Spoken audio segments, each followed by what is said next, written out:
¿Cómo anda, Carcito? Muy bien. ¿Qué dice? Muy bien, jóvenes, Bueno. muy bien. Che, estamos con la estufa prendida, ¿no siente usted un sofoque? Sí, Sí, yo pensaba que era una temperatura interna mía, pero no, evidentemente o compartimos una temperatura interna Sí. o Yo prefiero compartir otras cosas con ustedes. ¿Qué quiere que le diga? la estufa, prefiero compartir, Por ejemplo. Bueno, Oscar. Doctor, antes que empiece, discúlpeme que lo interrumpa, pero para poner al día, Sí. doctor Oscar D'Angelo, por si alguien escucha por primera vez el programa, nos habla de la historia de Mendoza todos los miércoles Sí. y vamos casi como por capítulos. Sí. Hemos pasado ya la etapa del cabildo, hemos hablado de los pre-huárpidos, luego de los huarpes y ahora creo que el día de hoy, vamos a profundizar, mejor dicho, va a profundizar el doctor sobre lo que aconteció en 1810. Así es. Vamos a tomar esta fecha como una fecha simbólica, que no es cualquier símbolo para América Hispana. Y vamos a preguntarnos, vamos a comenzar la columna preguntándonos qué pasaba en Mendoza en 1810, qué pasaba en Buenos Aires en 1810, qué pasaba en Santiago de Chile. No podemos descuidar Santiago de Chile en 1810. ¿Qué pasaba en el mundo? ¿Qué pasaba en Europa? Es como si fuera un noticiero, noticias locales, nacionales e internacionales sería una cosa así. Exactamente. Bien, en Mendoza está más o menos claro lo que pasaba desde 1803 a 1810. Todo lo que tenía que ver con el gobierno giraba alrededor de Faustino Anzai. Giraba alrededor de estos 7 cabildantes, alrededor de este personaje que representaba al rey. Aparte del corregidor que gobernaba Mendoza, existían 7 personas más. Y fíjense ustedes, los poderes de entonces, giraba alrededor de dos cajas. Una se llamaba Real Hacienda y Guerra, y otra caja del Cabildo se llamaba Reales Cajas. Ah, ¿así se llamaban cajas? ¿Así? Cajas, reales cajas. Esto es las cajas, los que hacían cajas para el reino, ¿no? Los que recolectaban para el reino. Eran 7 personas en total. Eran 7 personas, se cambiaban todos los años. ¿Para cuántos habitantes aproximadamente en Mendoza? Exactamente, en 1810 Mendoza tenía 13.000 habitantes. O sea que 7 personas gobernaban a 13.000 habitantes. A 13.000 habitantes. Bueno, se recibió, el Cabildo de Mendoza recibió la noticia de Buenos Aires, al otro día la noticia de Córdoba. En un primer momento se duda si se acepta la propuesta cordobesa, que era la propuesta contrarrevolucionaria, o la propuesta de Buenos Aires. De la primera junta. De la primera junta. Es decir, de Buenos Aires venían anunciando la revolución y proclamando la revolución, y desde Córdoba decían no, sigamos como estábamos. Exactamente, pero las cosas que suceden en Europa son las que determinan lo que sucede acá. Claro. Me acuerdo en uno de los primeros miércoles de la columna hablábamos de que la historia es narración, pero también es estructural. Claro. ¿Qué quiere decir estructural? Quiere decir que la modificación de una de las partes modifica el todo, Claro. y que de alguna manera tiene que ver con un sistema, y que este sistema es sólido y fiel entre sí. O sea, no es muy distinto, pero no tiene que ver con las equivalencias, tiene que ver con las modificaciones. Lo que pasa en la provincia de Mendoza, en ese entonces la ciudad de Mendoza, es de alguna manera lo que pasa en Buenos Aires. Y lo que pasa en Buenos Aires es y reproduce lo que pasa en Europa. Claro. ¿Y qué pasa en Europa en esa época? Vamos a tener en cuenta aquel fenómeno tan importante que es la revolución industrial. Y la revolución industrial había comenzado ya, hacía bastante tiempo, y su mayor fuerza, la revolución, la tenía en Inglaterra. Claro. Inglaterra necesitaba mercados, ¿sí? y necesitaba mercado a toda costa. Necesitaba mercado por la vía diplomática, por la vía de la dominación, necesitaba mercado por la vía corsaria, pero mercados. Si no, la revolución industrial caía. La revolución industrial en Inglaterra y después en Francia tiene que ver con la industria de textil fundamentalmente, Claro. con la máquina, y tiene que ver con la máquina de vapor. Con un aumento de producción. Sin duda. Si no tenían, Exacto. para decirlo, digamos, de una forma muy ramplona, si no tenían a quién encajarle la mercadería, se les venía la revolución industrial abajo. Sí, señor, es así. Es exactamente eso. Ahora, 1804 comienza una guerra importantísima entre España e Inglaterra. 1804. También Inglaterra estaba en guerra con Francia anteriormente, desde 1793. Entonces, hay una guerra, Inglaterra-España, hay otra guerra, Inglaterra-Francia. Esto, al comienzo del 1800, esta guerra ya estaba instalada. De una o de otra manera estaba instalada. En 1804 también cae la Primera República Francesa. La Primera República Francesa es producto de la Revolución Francesa. Claro. Pero en 1804 cae. 6 años duró. No, 16 años. 14 años 14 concretamente. Pero ¿qué pasa? Cae la Primera República y ¿qué nace? Y nace el imperio, el primer imperio francés conducido por Napoleón Bonaparte. ¿Qué pretende, aparte de dominar Napoleón? ¿Qué pretende hacer? Y pretende crear un sistema universal de gobierno, un sistema universal económico, un sistema universal político, jurídico, claro, y los que resistían a este sistema de frente desde el principio fueron los ingleses. Bien, esto hasta 1815 que abdica y cae Napoleón. Entonces es importante tener en cuenta este fenómeno, la fecha, 1804, 1815. San Martín llega, todos sabemos, llega a Mendoza en 1814. ¿Sí? En 1815 todavía estaba esto de declarar la independencia, no declarar la independencia, Monteagudo que pechaba para que la cosa fuera así, Saavedra que pechaba para lo contrario, pero ubiquémonos en la época, ubiquémonos en los mega fenómenos europeos. Casi globales, diría yo.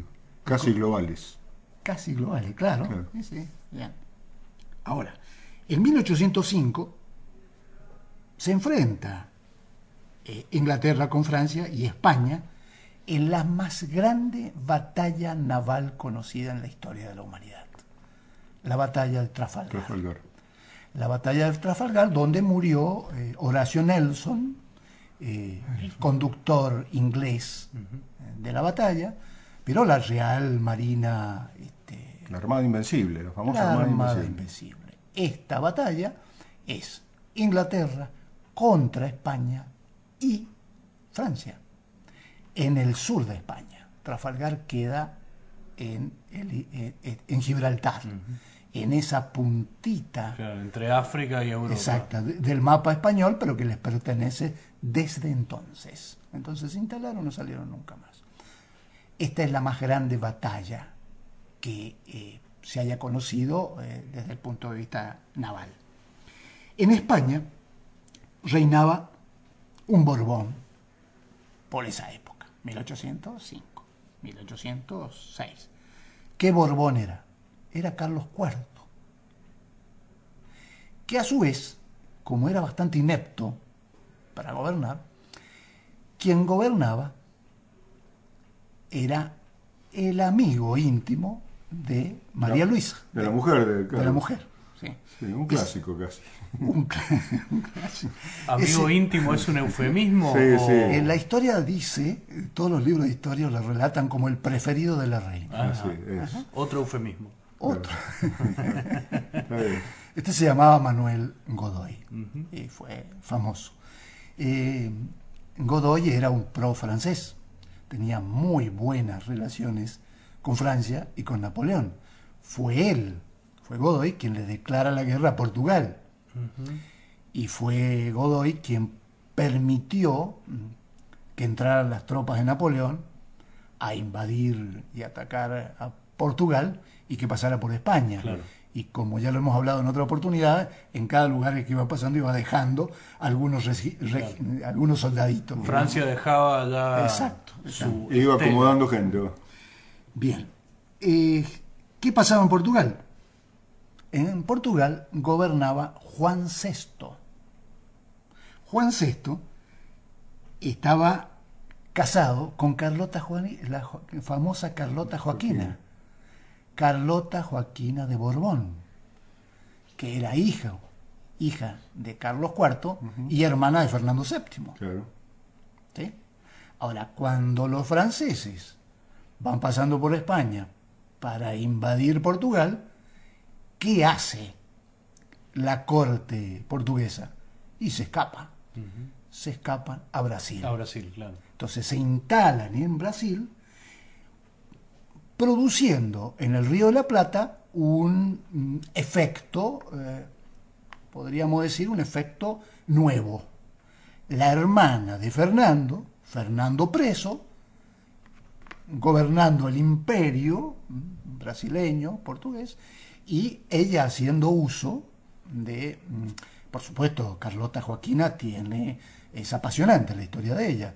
Ella se casó con este rey Con Juan. a los 10 años de edad. Claro. Fue obligada a La casarse. casaron. ¿Sí? Tenía características muy masculinas, muy falocéntricas y tenía derechos sobre el Río de la Plata. Entonces ella quería gobernar el Río de la Plata mientras su hermano estuviera preso. ¿Por qué estaba preso? Ahora, Cuando viene acá ya tiene que edad una mujer más grande, ¿no? Cuando viene... no, ya era grande, sí, Claro, sí, claro. era grande. Cuando Napoleón entra en España para invadir Portugal, acordémonos que los portugueses eran anglófilos, o sea, apoyaban ciegamente a Inglaterra. El rey, con toda la corte, huye. Esa huida a Portugal es de 20.000 personas. Pareciera ser que la corte, con toda la clase dominante portuguesa, se traslada a Brasil. Y en Brasil adquiere características muy especiales, de muchísimo poder. Y que te caigan 20.000 tipos... No, pensemos que Mendoza, recién lo decía... Tenía 13.000 personas. Claro, tenía 13.000 personas. Claro. Es como si una Mendoza y media se hubiera mudado Exactamente, es así. de continente. La influencia cultural, además de la política, ¿no? La política, la económica, la Claro, cultural. claro. Bien, las tropas de Napoleón se quedan en España para someter a su imperio y se produce un levantamiento popular, porque ya vamos a ver lo de Bayona, lo del famoso pacto, lo de la famosa fachada, digamos, de Bayona. El pueblo español resiste y se produce un levantamiento en Aranjuez. También pintado por Goya. Exactamente, muy bien pintado por Goya. Aranjuez era la residencia veraniega de los reyes, es un pueblo maravilloso, está a 50 kilómetros de Madrid, y bueno, se produce el gran levantamiento, la historia lo conoce como el motín de Aranjuez. ¿Qué produce el motín de Aranjuez? Produce la renuncia de Carlos IV. Carlos IV renuncia en ese mismo momento y le pasa la corona a su hijo Fernando VII. Estamos hablando de un rey nuevo, Fernando VII, recordemos, hermano De Carlos. de Carlota Joaquina, y por el otro lado sin posibilidad de reinar. Sin posibilidad de reinar, pues ya estaba el ejército de Napoleón. Claro, sitiado por el ejército sitiado. de Napoleón. Exacto. Digamos que era una designación retórica de alguna manera. Era retórica, claro. Ahora, ¿qué hace Napoleón? Napoleón, que tenía buenas relaciones con el Manuelito, el preferido de la reina, convoca a una reunión a pactar a Bayona, a la reina, a Godoy, a Carlos IV y a Fernando. Fernando iba con la reina, con el reinado puesto, digamos, La ¿no? corona. Con la corona puesta. Pero no pasaba nada allí. ¿Qué hace Napoleón? Le obliga a Fernando VII a que le devuelva la corona a su padre, A Carlos. a Carlos IV. Sí. Carlos IV, y le obliga a que la corona de Carlos IV se la pase a él. Y él se la pasa a su hermano Napoleón II. Famoso Pepe Botella. El famoso Pepe Botella, que es inmediatamente enviado a Madrid para que empiece a reinar. A todo esto, esa no era un preso de guerra, era un preso especial, digamos, ¿no? Toda la familia real y demás. Bueno, en un castillo famoso cerca de Bayona, pues es otra historia. Pero, ¿cómo influye esto? Influye a tal punto que los levantamientos parecidos al de Aranjuez se van repitiendo en distintas partes de España y hay la creación de las famosas juntas. La Junta de Cádiz, la Junta de Sevilla y el levantamiento, el famoso levantamiento del 2 de mayo. También pintado por Goya también, claro. En Madrid. Claro. Ahí se producen los levantamientos. Esta situación genera confusión, mucha confusión en las colonias, porque había un rey que no reinaba, había un rey que no había reinado nunca, se le ofrecía fidelidad a Fernando sin saber cómo reinaba, cómo gobernaba.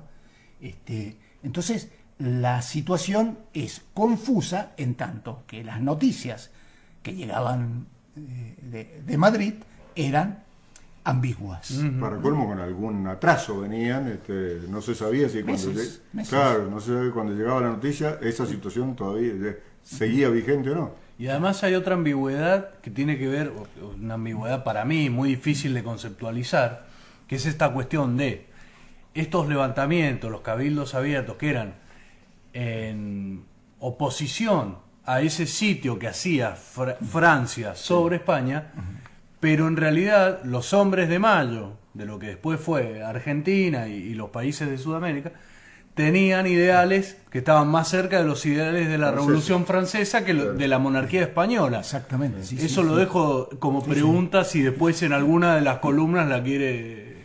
Sí, la vamos a desarrollar, pero estamos muy limitados con el tiempo, ¿no es cierto? Estamos ahí, sí, estamos ahí. Bien. Pero bueno, las noticias confusas que llegan a Buenos Aires son las mismas noticias confusas que llegan a Santiago. Nosotros seguíamos manteniendo desde Mendoza una muy buena relación con Chile, con Santiago. No solamente una buena relación política, habíamos sido prácticamente colonias, por decirlo así, de ellos hasta 1776, sino cultural. Claro. Tal es así, y con esto termino por ahora, que la primera junta de gobierno chileno, esto lo vamos a ampliar en la próxima, la primera junta se instituye el 18 de septiembre de 1810. El director, el presidente de esa primera junta, era el militar español, criollo español, más viejo que tenía Santiago, que se llamaba Diego de Toro. Diego de Toro tenía 82 años. Asume la presidencia de la primera junta patria de Chile y se muere inmediatamente. A los 6 meses, a los 5 meses muere. Entonces asume un mendocino llamado Martínez de Rosa. Martínez de Rosa era mendocino, al mismo tiempo era un jurisconsulto chileno, un político chileno Y periodista. y periodista. Asume la conducción de la Junta Gubernamental chileno. Esto desde el 18 de septiembre de 1810. Creo que lo demás es ampliar lo que pasaba en Buenos Aires, que es riquísimo, y que estas 6 formas de gobierno que existen en las Provincias Unidas desde 1810 a 1820, año de la anarquía que se llama, el famoso, la anarquía del año 20, hay 6 formas de gobierno distintas, hasta llegar al sistema presidencialista, digamos, que inaugura Rivadavia. Estas 6 formas de gobierno son totalmente contradictorias, ideológicamente hoy lo vemos con una claridad meridiana, pero no se vio así mientras los que ganaron contaron la historia y fueron deformando la concepción histórica a partir de los datos que iban impartiendo. Me encanta porque siempre me quedo con ganas. Siempre me quedo con ganas. Así que... Pero bueno, las formas de gobierno, las 6 formas de gobierno las vemos desarrollamos el próximo miércoles. Oscar D'Angelo contándonos, cada vez que te escucho me acuerdo de Benedetto Croce, ¿no? Toda historia es historia contemporánea. Así es. Así. Muchas gracias.